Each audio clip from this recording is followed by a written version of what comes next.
Halo teman-teman, selamat datang kembali di channel ini. Bagaimana kabar kalian? Kami doakan dalam keadaan sehat selalu.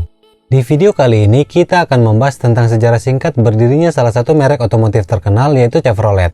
Namun sebelum kita mulai kisahnya, bagi teman-teman yang baru bergabung di channel ini, jangan pelit untuk menekan tombol like, tulis komentarmu, dan subscribe channel ini. Sejarah Chevrolet dimulai dari gagasan dua orang, yaitu Louis Joseph Chevrolet yang merupakan seorang pembalap mobil asal Swiss, dan William Crapo Durand, seorang pengusaha atau pendiri dari General Motors yang dikeluarkan dari perusahaannya sendiri. Keduanya mempunyai harapan untuk mendorong bisnis industri otomotif baru dan memutuskan untuk mendirikan perusahaan yang diberi nama Chevrolet Motor Company pada tanggal 3 November 1911.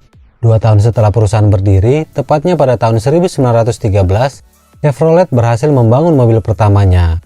Insinyur dan teknisi dari pabrikan itu sukses mengembangkan seri C Classic 6 dengan menghabiskan dana $2.500 Amerika Serikat.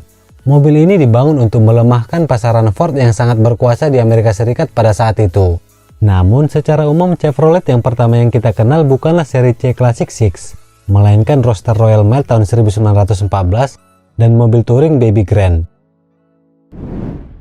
Setelah berhasil memperkenalkan mobil pertamanya, tidak lama kemudian kedua pendiri berpisah. Ada perbedaan pendapat mengenai harga dan desain. Durand bertekad mengembangkan kendaraan untuk daily driver, sedangkan Chevrolet lebih tertarik memproduksi kendaraan mewah. Sebagai akibat dari perbedaan ini, Louis Chevrolet kemudian menjual sahamnya kepada Durand. Tetapi Durand tetap mempertahankan nama Chevrolet sebagai identitas perusahaan.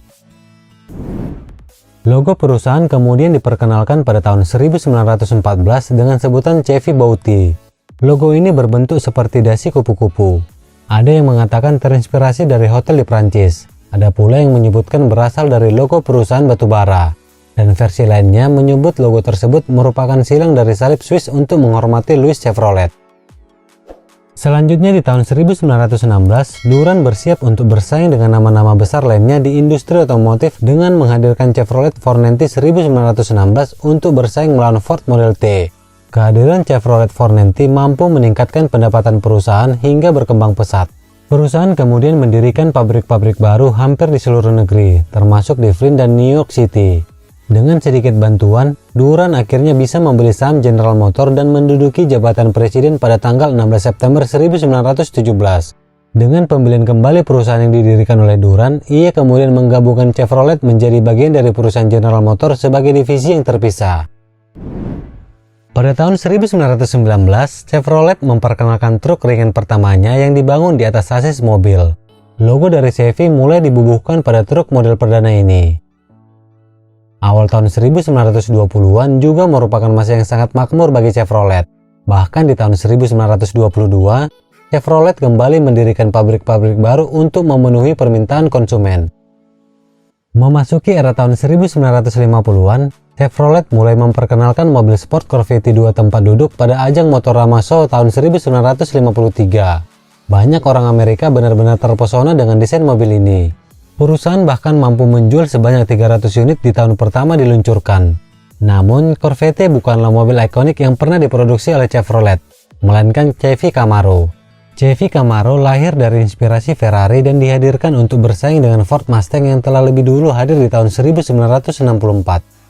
Generasi pertama Chevrolet Camaro dibanderol di harga $2.572 atau sekitar 35,8 juta rupiah jika menggunakan kurs saat ini.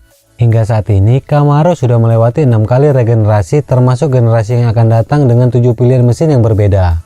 Camaro juga telah melewati 6 kali perubahan gaya. Namun pada tahun 2024 mendatang, pihak General Motors mengumumkan akan menghentikan produksi Chevrolet Camaro. Mobil yang dikenal dengan julukan Bumblebee itu akan berhenti di generasi ke-7. General Motors sendiri akan menggantikan muscle car Amerika Serikat itu dengan mobil sedan sport listrik yang rencananya akan diluncurkan pada tahun 2025. Baiklah teman-teman, sekian dulu video singkat kali ini. Terima kasih karena sudah menonton. Semoga informasi yang kami berikan dapat menambah wawasan teman-teman sekalian. Jika kalian menyukai video informatif seperti ini, dukung kami terus dengan cara like, comment, dan subscribe. Nyalakan juga loncengnya agar tidak ketinggalan informasi menarik lainnya. Stay healthy dan bye-bye!